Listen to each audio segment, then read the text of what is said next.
Welcome to Dev Dive episode 7, 007. We introduce our new producer to the show, Marin Rutz. She works at Apple and she's going to help us out with a lot of the behind the scenes stuff. So we thought it'd be fun to have her on the show and talk about what she does at Apple and what she's going to help us do on Dev Dive. So welcome to the show, Marin. Thanks, Ben. Yeah, welcome to the show, Marin. I was going to say good to be here, but I'm just sitting in my computer room. You can pretend that you're in a studio with us. I'll have to green screen you guys in afterwards. It's quite nice that I can, be in sweatpants. Yeah. Oh, I'm in sweatpants too. They can only see my upper torso on the live stream. So who the hell wears pants in their house? There is only one rule at my house, and that is no pants. That's how that goes. You didn't enforce that rule when I came to visit. Oh no, I did. Maybe if I come to visit again, it just means something a little different and not in like a creepy way. All right. Okay. So, before we get into the just banter and discussion, Marin, do you want to talk about a little bit what you do at Apple? I could talk a little bit about Apple. Apple's a little bit. It's a huge company. So I am in retail marketing. So I help our stores. I help market our stores all around the world. So I get to do a lot of talking to different geos, our partners in different areas, and make sure that kind of everyone's on the same page about what's happening. I have to be a little bit discreet about everything because we really like to surprise and delight customers, so I can't really talk too specifically about any of my projects. But a lot of my job is talking to people. Again, the company's huge, so making sure that everyone knows the right information that they need to do their job is really important. So I kind of like to describe myself as a translator between different teams.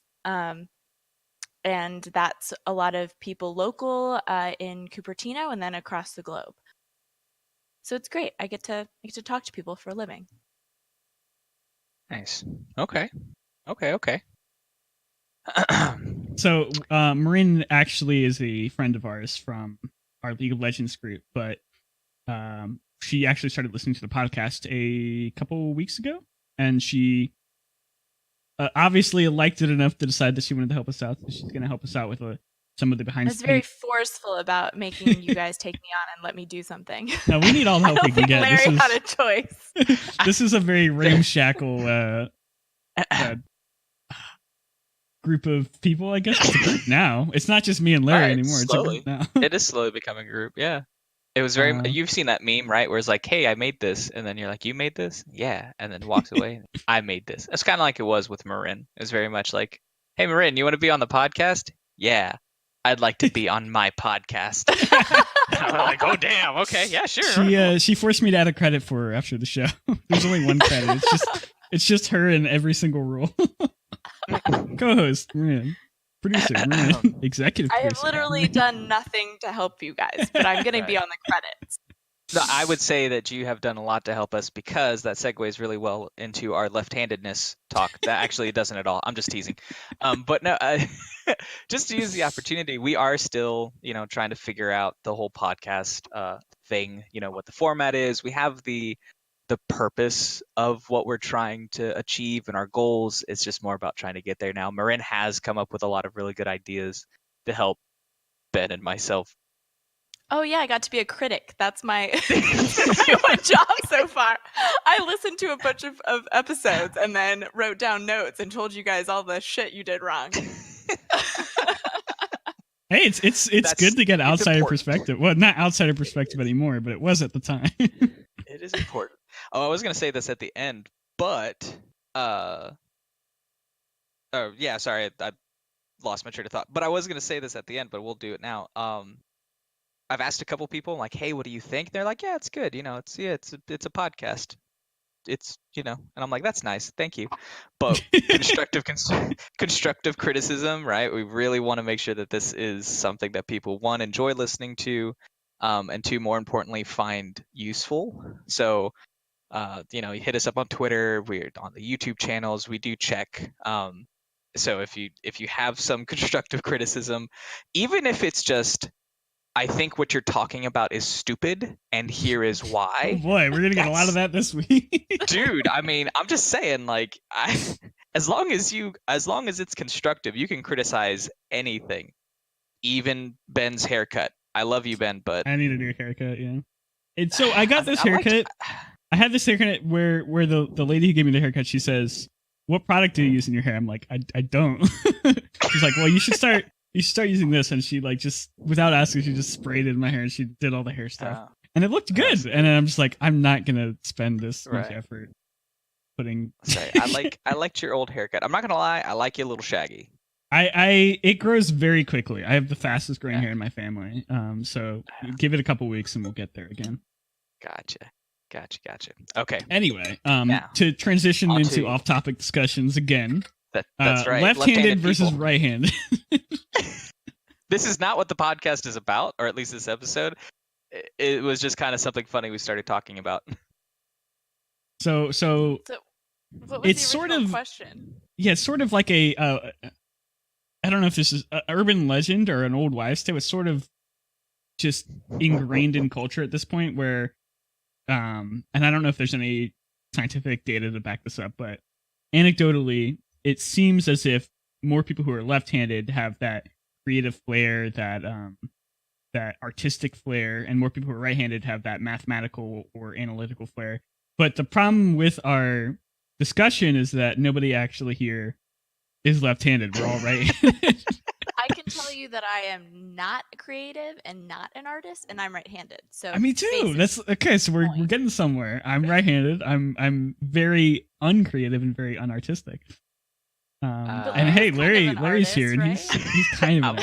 I'm a half and half. Does that mean I'm kind of half left-handed? Is the one side of you the Asian side or the non-Asian side? It's not so much to the left or the right. It's more the top or the bottom, but we won't get into that.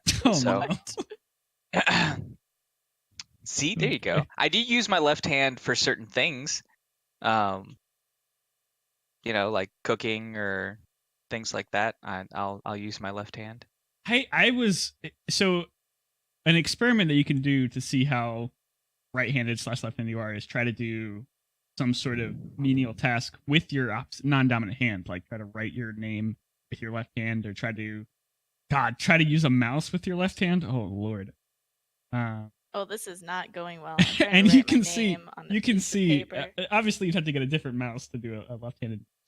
You can see how difficult it is to transition between the two dominant hands. So it's really interesting. So without getting too definitive, what do you guys think? Left-handeds are more supposed to be more creative, or is that all just bull? It's probably bull, but it's probably bull. The reason that I'm not creative is because I'm right-handed. Yeah, we can use it as a scapegoat. I'd have something, like something to do with the process centers in the brain, and what side works more often or the other, but it would just come off as nonsensical pseudoscience. So no, there's actually there's a terrifying video out there, and I don't know if you searched left side of brain separated from right side of brain, you probably would find it. But it's about this. It was this epilepsy treatment back in the 1960s or 70s. I forget exactly when. Where they would surgically separate the two halves of your brain, and it would actually work very well. It would. I think it was epilepsy. It would cure this ailment, whatever it was, fairly well. But the limited number of people who they actually did this to, because it was pretty limited who actually had this surgery, because of course it's brain surgery, and it was a very rare condition in the first place. But these people who had never met each other, there was no association other than the fact they all had this one surgery. They all experienced these weird symptoms where their left hand or their non-dominant hand would do things without their brain telling it to.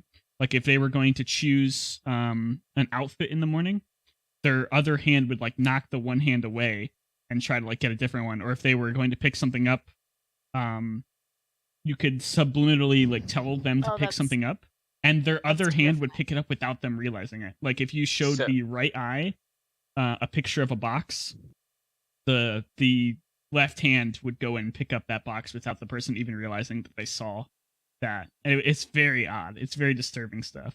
So you're saying that they were possessed? Well, no, it's That's what it That sounds like. epilepsy is demonic possession. Is that what you're saying, Ben? I think that's a little insensitive. It's like it's a CPG Gray or CP. I don't know how you say his channel name. But so it's fairly reputable, but it was such a weird topic because like you obviously think that your consciousness is one person, but this very limited data points to the fact that maybe there's two consciousnesses that are working in tandem, the left brain and the right brain. And that sort of feeds into the theory that left-handed people who are right brain dominated, because it's a switcheroo, they have different personality traits, or they have different dominant personality traits, which is it's such a fascinating concept, but it's so hard to lock down, and it's so hard to statistically prove. So it's just something that's fun to discuss, but not exactly right easy to prove. Well, I mean, we got our lizard brain, right? We have that the lizard brain, and then our monkey brain. Our monkey brain. There you go. It's an interesting. I'm gonna have to go watch it now because I'm morbidly curious. Yeah, I'll actually. You should find it and post it on Twitter. Yeah. Okay, so you ready for the segue? I've been trying to think of a good segue for this. Speaking of analytical stuff, let us put in the link dump on the Discord. Damn it, Ben! You ruined it. Okay, my bad. Continue. No, it's ruined now. It's ruined. Right. I'll just keep talking about my boring stuff. about demonic possession. Yeah, sure. All right, so we've been talking a lot on the podcast about people getting their starts. We're going to try and focus in. We've been talking about a lot of things on this podcast. We're going to try and focus in a little bit. One of the topics that Ben and I have been really trying to hit on, and we've shared with Marin, and we feel like this is a really good place to start, at least, is the common question across all of our podcasts so far is, how did you get your start in the career or in the field that you are currently in? And then kind of diving into specifics of how people without experience or with different experience might be able to, take those steps to move into that career if that is something that they're interested in. So with some of the craft, the craft-centric disciplines, art, engineering, things of that nature, it's fairly easy to say, like, oh, well, you want to be an artist. Well, can you make art like this well? But for producers or for project managers, that's kind of a harder thing. There is no tangible, like, I did this thing, here, look at it and evaluate like that. So the question for Marin would be, let's start out with, what does a producer do? Damn it, Ben! What does a producer do? I have done project management and producing work at 3 different companies so far, Kixeye, Uber, and now at Apple. And I can tell you that each one of them have been so different. There are some common themes. A lot of it is organizational work, which kind of sounds like I go through things and file cabinets. But it's more making sure that everything about a project or a marketing campaign or a customer support projects are written down somewhere, and that somebody's actually tracking the work that we're telling people that we're going to do. So a lot of it is just talking to either all of the engineering team or our art team or everyone involved in the production, and making sure that everyone knows what they should be working on, and then making sure that the timelines are all correct and everyone knows what all the other people are doing, so that the people that actually do the work can just focus on that piece of work they're doing. And they're not having to worry about QA or quality assurance. They're not worried about what the marketing director thinks that the goal should be. Everyone's kind of on their own track. And my job is to make sure that, okay, everyone's on the right track. And then I get to write a big report about it and send it to the execs. That's kind of the main gist of what I've done at all of these 3 companies in very, very different fields. So you said 3 companies. I don't think we mentioned on the podcast. What other companies have you worked at besides Apple? I've worked at Kixeye, Uber, and Apple, and I think now is probably and a good time DevDive. to talk. Wow, that's a really impressive Nice. resume. So we've all heard of Kixeye, but Uber and Apple, those Not seem- familiar No with one's those, heard but of they those. seem those seem small. Maybe they're new companies. so a producer in a very, very, very basic sense is what from what I'm picking up is sort of like the oil for the machine. They make sure things run smoothly. They work a lot on the stuff that helps make sure that these. What do you think? That's Is such that a poetic way to put it. Well, I was hoping you wouldn't take it badly because it's. Are you calling her slimy? That's not Yeah, I was worried. I was worried she was going to take little offense oily? to it. a little A slick. little oily. But I'd say that's not entirely false. it's a very, Yeah, like I said, it's a very blanket way to put it. But I like shoring up things in very small sentences. Yeah, my start was very strange, and I don't think I even knew what a producer was growing up. I took a few acting classes and like acting classes in school, and would learn about what a producer does in the entertainment industry. And basically all I thought that a producer did for making movies was like fund the movie and give them a lot of Actually, money. that's exactly what I thought as well. Okay. So You're not alone. Oh, story time. So what does a producer in the entertainment industry do? I think we talked I a don't little know. bit about this last week, but I'm not sure if we ever nailed it down. Does anyone else know? well- probably similar to Not in the movie industry, at least. Well, I guess we have another. We'll put that up there on our backlog of people to talk to. Oh Get a wait, no, movie I actually producer know on. someone. I actually know a producer. Holy shit, I should ask him. Sorry. Anyway, continue. Come on, keep talking about me. Yeah. So when I was young, I always wanted to be a vet. And that was, since I was little, that is all I wanted to do. And so I was very one-track minded to get there. I ended up going to Clemson, which is a huge football school in South Carolina. Maybe you've heard of them. They're great. Because it had a really great animal and veterinary science program.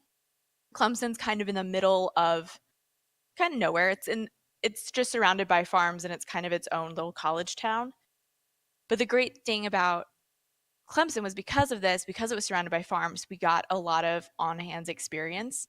So basically every semester you would choose a different area of like animal husbandry. So you would go work on the swine farm, or you would go work with the horses or the cows. Like you would pick which farm you wanted to work at, and you got a lot of on-hand experience. So it was great. I learned a ton. I also, during the summers, I interned at Zoo Atlanta, and I worked at an emergency animal hospital as a veterinary assistant. And it was kind of those experiences that led me to realize, hey, maybe this industry that I've thought about since I was 6 is not really the thing that feels right to me. It was not, it was like the heart, like physically and emotionally draining every day, because you're just dealing with people, especially in emergency. You're just dealing with people on the worst day of their lives. They're talking about their pets, and it costs so much. I mean, there's not really pet insurance. There's a few companies that do it, but really it's just so expensive, and you just have to work so hard. And I got really, really sad, and My I realized it's just not what I wanted to do. my brother is actually in school to become a veterinarian. And he's always liked animals, but not to the extent, like, I don't think he has the same sort of compassion or like empathy towards them as I do. And I think that served him very well in that You really field, have because to turn it off. yeah, because he can be that person who has to work with these dying animals or these very injured animals. And I don't think I could do that. I just have too much empathy towards them. I'd be too sad. But it's a very noble profession, but it's definitely not for everyone. It is. I really admire. I have so many classmates who are just excellent veterinarians now, and I keep thinking, well, I wonder if that would have been me. But I didn't get into vet school. I applied and I didn't get in, and so I graduated, and I was kind of at this crossroads of, okay, well, what the heck do I do now? And I continued working at Zoo Atlanta. I was in their training animals program, which was fantastic. I got to work with all sorts of fun animals. We got to train them and do shows, and that was fantastic. But I just didn't know if that was what I wanted to do as a career. So after a few months after graduating, I decided that I needed a change. I didn't want to live with my parents. And I moved from Atlanta to San Francisco, kind of on a whim. And I lived with my cousin, and I just started applying to jobs anywhere I could. And finally, after about a month, I got an interview for a company called Kixeye. They were a small gaming company, and it was for a associate customer support position for a couple of their Facebook games. And thankfully, I got the position, and I was a customer support rep at a gaming company, and I fell in love with it. I loved Really? the gaming industry. It was amazing. I mean, even now I look back on it, and it's just some of my favorite work experience. You know, I was making no money and living in San Francisco in this tiny little apartment that my room was like basically a closet. Like, I could stand in my bed and put both of my hands out, and I had to stand on my bed to open up my closet. But it was it was fantastic. The company was really small. I think when I started, there was probably only about 60 people, and this was in the age of Zynga and Facebook games. So it was started making a lot of money, and thankfully the company did well, and I had just the most fantastic manager, Matt McComb, who, you know, saw that I was pretty passionate. Work was my life. You know, I'm in a new city. I'm surrounded by other people my age. Work was my life, and I would go home and I would organize all of our different customer support canned messages, and I would write docs for new people about, here's all of the situations that the normal questions we get, and here's how you should answer them. And he looked at that work and said, have you ever thought about being a project manager? And I was like, I have no idea what that is, but if it's what I'm doing right now, I love it. So sure. So as the company grew and a position opened up, he promoted me to an associate project manager.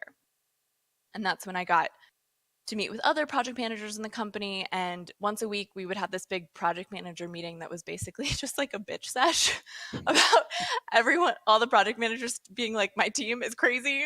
They keep telling people that they'll do all this work and they can never hit all this work. And so it just keeps going on. And I keep having to like tell them to like lower their scope. And I loved it. You know, it's fantastic. But it's funny, when I think back on my project manager days at Kixeye, I think about that bitch sesh meeting every week with like 20 people just talking about how hard their job was. So thinking real quick, just to jump in. So thinking back of where you are now, like you said, I don't know what a project manager is when you first started.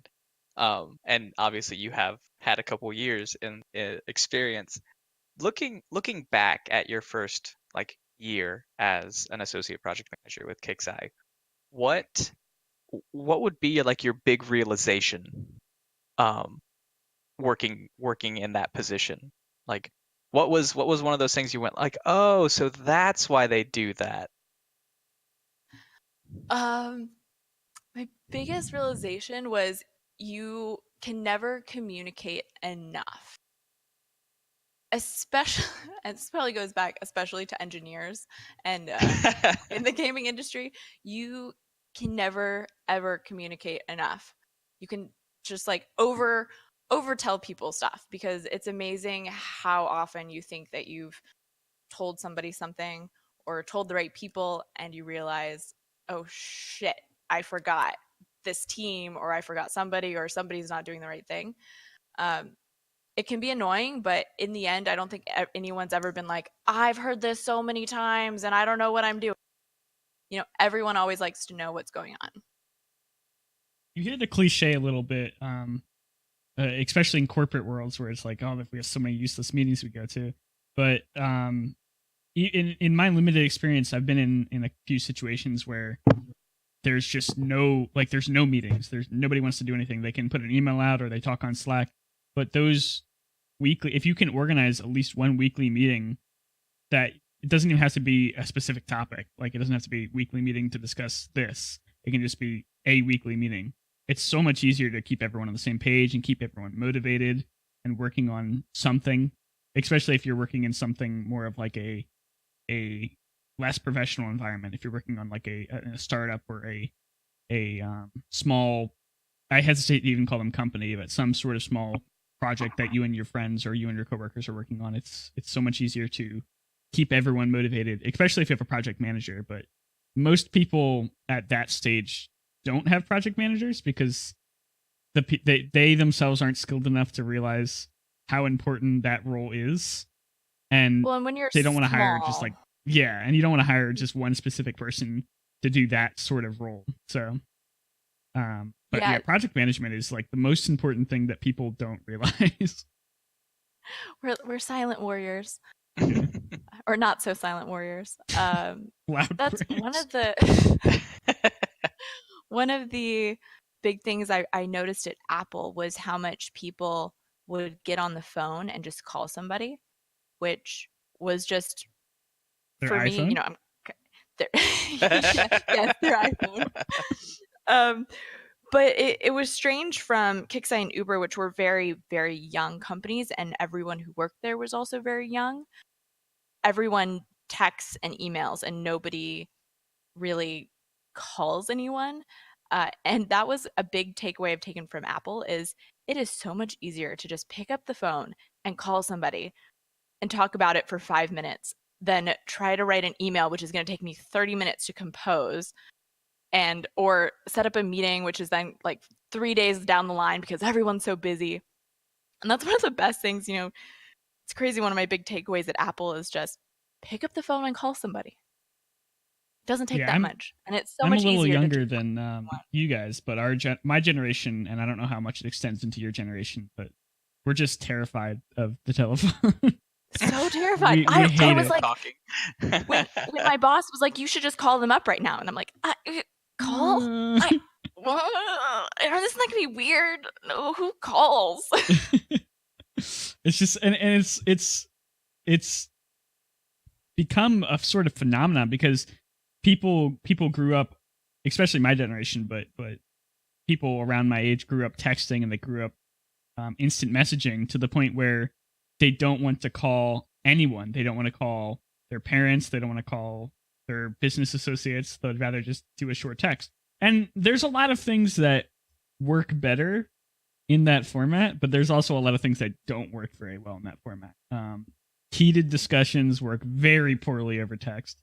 Anything that needs to be in proper context works terribly over text. It's an inefficient medium. It's an efficient medium, but it's not efficient. It doesn't scale very well to what you're working on. Like if you're working on something like project management or any sort of large scope, it's so much more difficult to relay that all the pertinent information over text.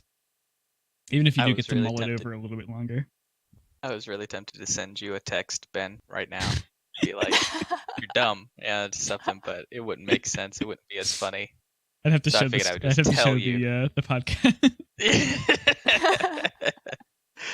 Yeah. I guess another question, Marin, like, so you work with one specific team, or do you work with a whole bunch of different, like, siloed or established teams? At Kixeye, I worked mainly with two teams. So I would work either with customer support and engineering, our tools engineering team, or I would work with marketing and engineering. And that was kind of similar at Uber too. I kind of worked with one team. With Apple, I definitely work with a lot more. You know, I have my centered team, but I work with a lot of different organizations, a lot more than I did at Uber or Kixeye.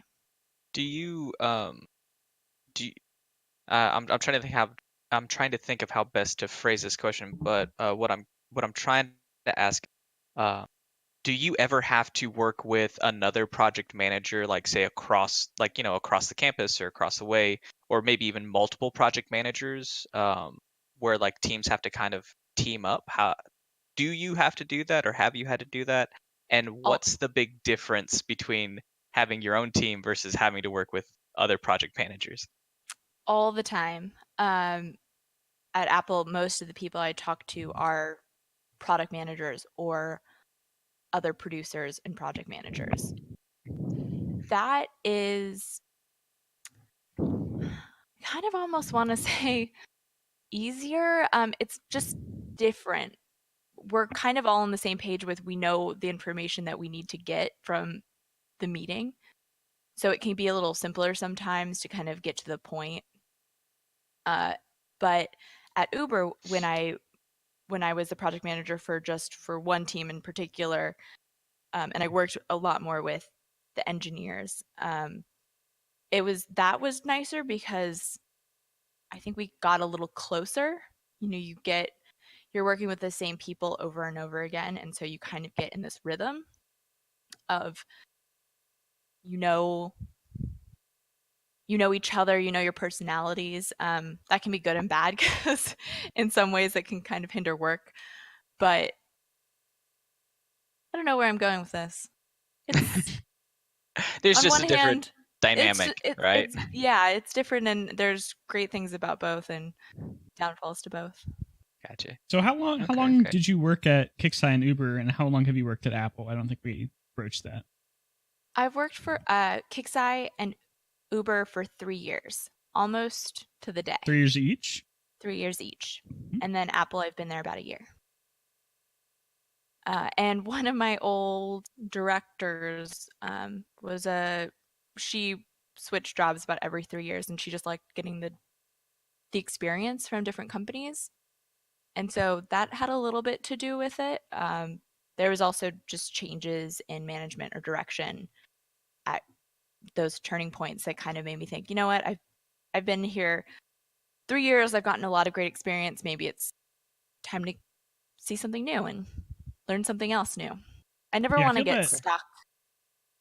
I feel like that happens a lot in these sorts of industries. The technology industry as a whole, people switch positions quite a bit, and I think it's because it's such a highly sought after industry. Like, anyone with any amount of experience in this industry has so many opportunities that they can go for. Like,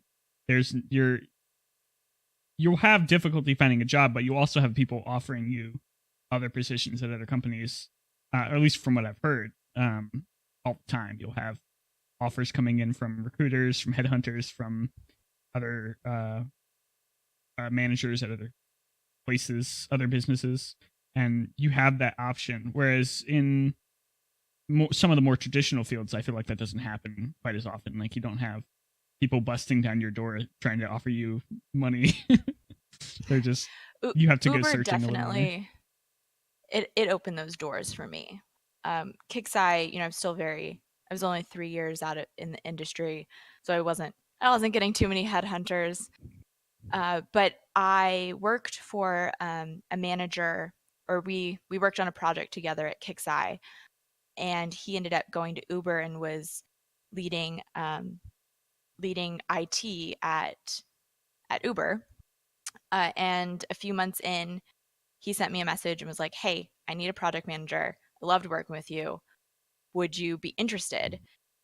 And, I really didn't have that much experience. I only had 3 years. I think I maybe had been promoted from an associate to a regular project manager, but I was definitely probably lower, not as qualified for the job that I was applying for at Uber. And just because he knew me and knew my work, he basically said, like, let's get you the interview, talk to some people. We know you're not as experienced as a lot of the resumes coming in, but I know you could do this job and you could do it great.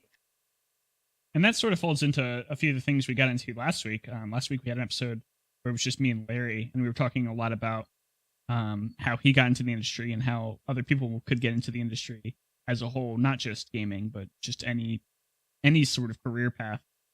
And we kind of harped on about this, where it's networking is just so important.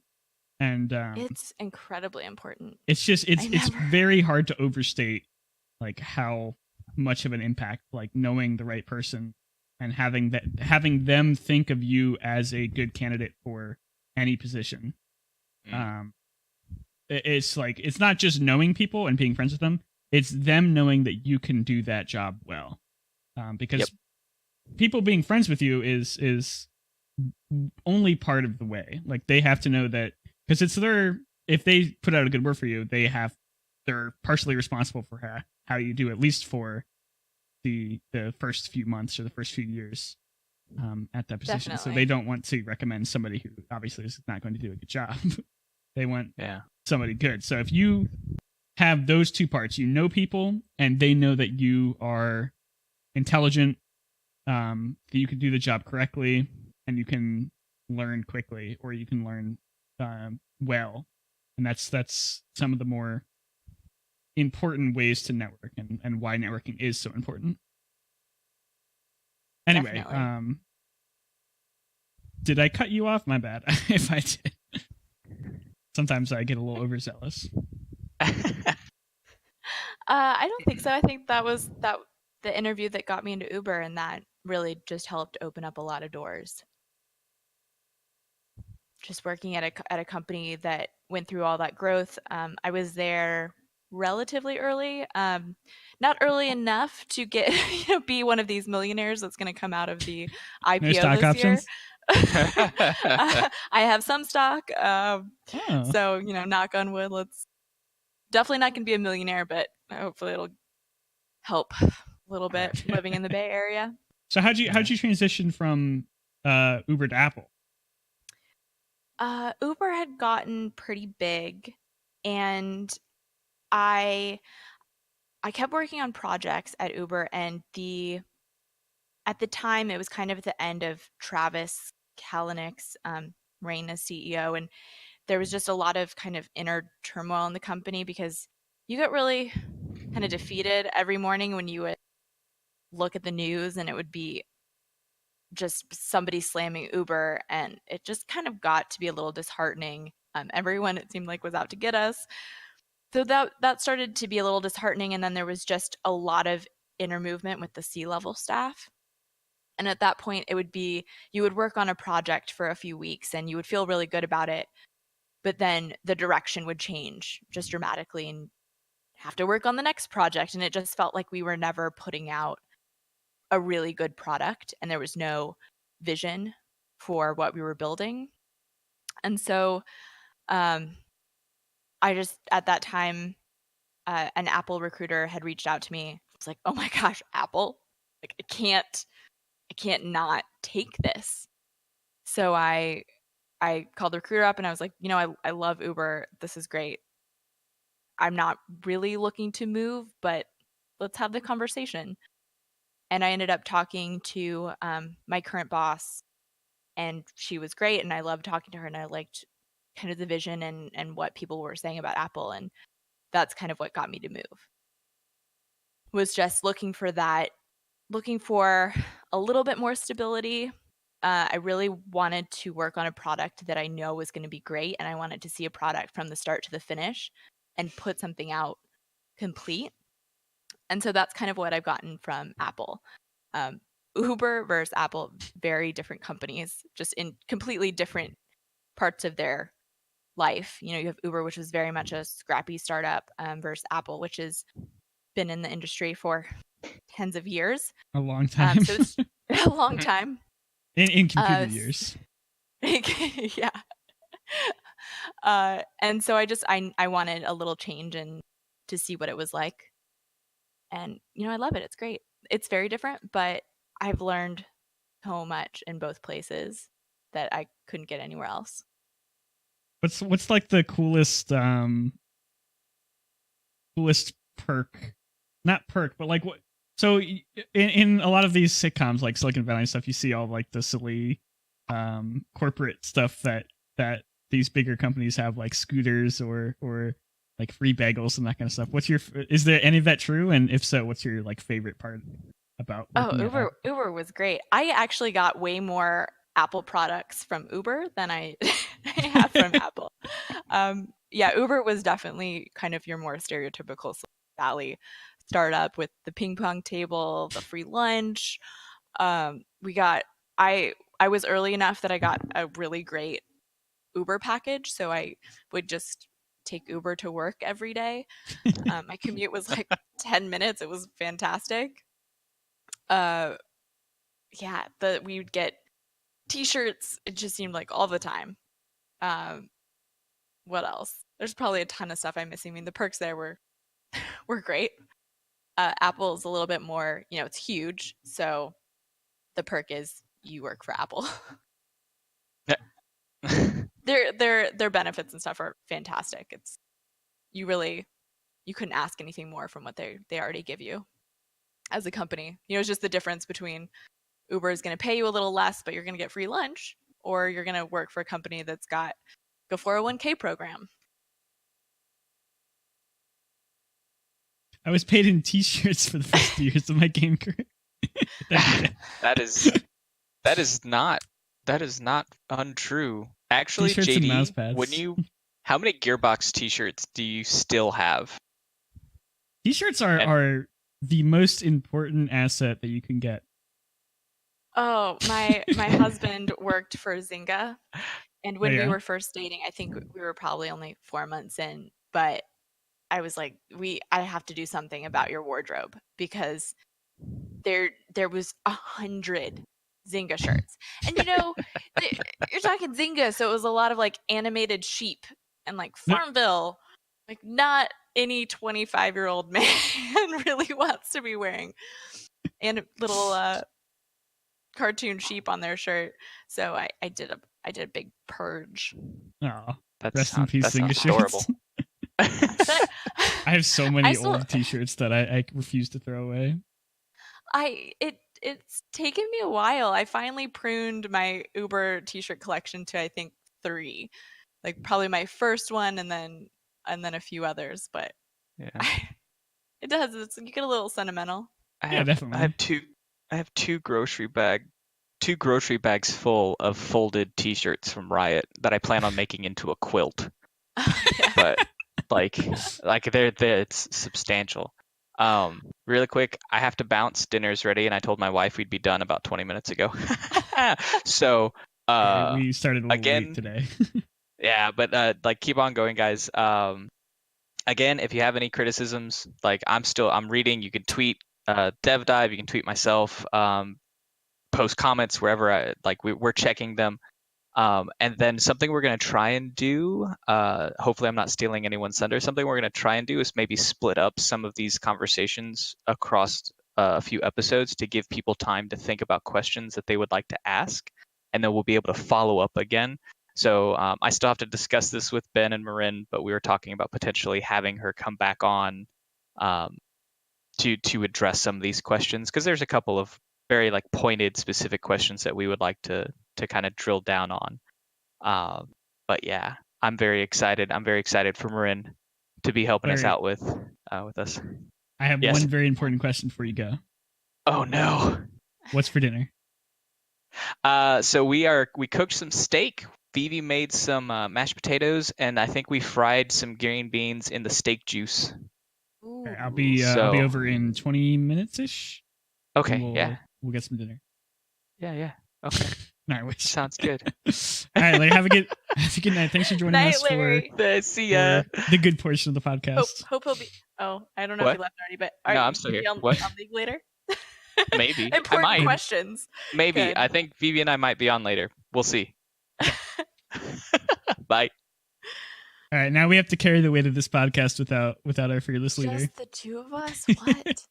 So wait, Well, we were talking about how great Uber T-shirts are, I think, or something like that. Yeah. Do you get to ride around Segways at Apple? No. No, dang. They at their main new fancy campus, the spaceship that I do not get to work in. They have bikes, but the one time I went to that campus, I had like this gigantic gym bag, and I was really afraid that I was going to be that girl on the bike who's like falls over and gets injured. Yeah, that's too bad. That's would be one of my main reasons to work at a fancy tech company. There's all the stupid little perks that you get to have to work there. Yeah, I honestly had to when I was looking for new jobs and I was trying to figure out what my salary should be. I was like, okay, well, I get free lunch at Uber, so that's like $8. I mean, $10, $13 really if in San Francisco. So it's like 13, so times 5 times. Those are expensive sandwiches. Oh gosh, the city is just ridiculously expensive, but I love it. Okay. But that's my life. That's my work history in a nutshell. It's definitely been an interesting career path, from vet to customer support to I can't believe I'm a producer at this amazing company. It's just a strange journey, and I think you might be one of the more accomplished people that we've had on the show. At least one of the more diverse, like one of the more. You've been in more positions than most of the people. I think we had a couple guests who had 2 previous major jobs, and I think one other who had 3. But yeah, I think you are one of the more accomplished. Well, it was a little silly at Kixeye when I started. I was there for 3 years, and I had 6 different job titles. So we had the little game desk nameplates, and I kept them all. And I don't even know what I did with them, but Andrew Bengal, you should make a quilt out of them. A few episodes back, I should make a quilt with various shirts. He kept commenting. He's like, Marin, you get promoted like every 2 weeks. Like, it's just because the company was going through some stuff, and so my title kept changing. You can be project manager, producer. I was in marketing. I bet your LinkedIn is fantastic. I think I've clumped some of them together. So I was like, this is a little ridiculous. Just didn't know what we were doing. Small company trying to figure it out. But I think it's kind of my main advice to anybody who's starting and looking at work from college, or just wants a change. Work hard and be nice. So simple, but I think that's, with making connections, that's the best thing you can do, is just work really hard. I loved what Andrew said in the previous episode about he was working after work doing animation for the team, doing art for the team so that he could get that job. It takes knowing what you want and working hard and talking to the people who have that job or are in that area. I found that most people want to help. This kid at Clemson looked people up on LinkedIn and just straight cold called me. I was like, hey, I want to do marketing, looking at Apple. Is there anything I do? And I want to help. I just got so excited that somebody found me on LinkedIn and was like, I want your job. And I was like, yes, like, let me get you connections. Let me find a few people that might have job openings. And I never met this kid. His resume was okay. It was fine. It was just, most people want to help. They want to help the next generation. I think everybody no one's going to be upset if you shoot them an email or call them up.